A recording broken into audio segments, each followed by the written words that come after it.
You're all seeing the riots that are happening across our country right now, right? Well, 2 months ago, Nigel Farage went on to Sky News and said that Muslims do not subscribe to British values and loathe much of what we stand for. He then lied and said that 46% of them support terrorism. We have a growing number of young people in this country who do not subscribe to British values, in fact, loathe much of what we stand for. Are we talking about Muslims here? We are.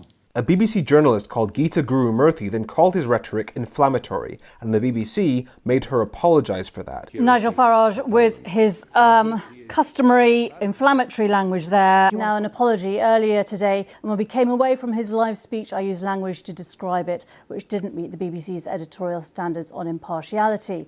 I'd like to apologise to Mr Farage. Let me repeat that. The BBC made a brown woman apologise to Nigel Farage for calling his clearly Islamophobic remarks inflammatory. And then with the mainstream media essentially bowing for him, Nigel Farage then went on to win several seats in Parliament. And then from that elected position, after the attack in Southport, Nigel Farage then stoked conspiracy theories that it was terrorism. The police say it's a non-terror incident. I just wonder whether the truth is being withheld from us. Which in his world is code for Muslim, which the far right then ran with and attacked police and mosques in Southport. And now we have riots across the country with mosques and refugee centres being attacked by far right thugs. So I can't help but think about Geeta guru-murthy, who was forced to apologise for calling Nigel Farage inflammatory when there are now literal flames in the streets directed at brown people. We're here because the people who run our media, instead of calling Nigel Farage out for the racist Islamophobe that he is, they'd rather platform him and bend the knee to him. And now all of our media is reporting on the riots like, where did this come from? You.